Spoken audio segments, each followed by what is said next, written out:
చాలా మంది నాకు కామెంట్ చేస్తున్నారు. అదేంటంటే అన్న మీరు గ్రిడ్ మెథడ్ని యూజ్ చేస్తున్నారు కదా, ఆ గ్రిడ్ మెథడ్ని ఎలా యూజ్ చేయాలి, అసలు ఏదైతే మన రిఫరెన్స్ ఫోటో ఉంటుందో అందులో గ్రిడ్ని ఎలా క్రియేట్ చేయాలి, మీరు ఏ యాప్ని అయితే యూజ్ చేస్తున్నారని చెప్పమన్నారు.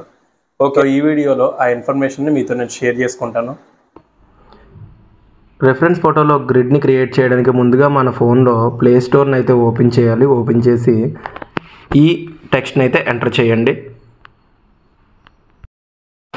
ఇలా ఓపెన్ చేసిన తర్వాత మీకు ఇక్కడ చాలా యాప్స్ అయితే కనబడతాయి.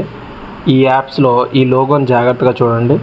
ఈ యాప్ని అయితే మనం డౌన్లోడ్ చేయాలి. ఈ యాప్ని ఓపెన్ చేస్తే ఇంటర్ఫేస్ అనేది మనకి ఈ రకంగా కనిపిస్తుంది. ఇక్కడ ఫస్ట్ ఐకాన్ మనం ప్రెస్ చేస్తే మన గ్యాలరీ అయితే ఓపెన్ అవుతుంది. ఇక్కడ ఏదైతే మన రిఫరెన్స్ ఫోటో ఉందో అది ఈ యాప్లో అయితే సెలెక్ట్ చేయాలి. ఇది మన రిఫరెన్స్ ఫోటో. సెలెక్ట్ చేసిన తర్వాత మన ఫోటో అయితే ఇలా కనిపిస్తుంది. ఫస్ట్ ఈ థిక్నెస్ ఆప్షన్ని మనం 0 చేయాలి. సో దట్ మన లైన్ అనేది చాలా థిన్గా వస్తుంది. ఆ తర్వాత ఇక్కడ ఉన్న స్క్వేర్ ఆప్షన్ అయితే మనం సెలెక్ట్ చేయాలి. సెలెక్ట్ చేసినప్పుడు మన ఏదైతే గ్రిడ్స్ ఉన్నాయో అన్ని స్క్వేర్లో వస్తాయి. తర్వాత ఈ కలర్ని బ్లాక్ అండ్ వైట్ కావాలంటే బ్లాక్ అండ్ వైట్ మనం చేసుకోవచ్చు. తర్వాత ఎంతైతే number of rows and number of columns మనకి ఎన్ని కావాలో అన్నీ ఇందులో సెలెక్ట్ చేసుకుంటే మన గ్రిడ్స్ అయితే రెడీ అయిపోతాయి.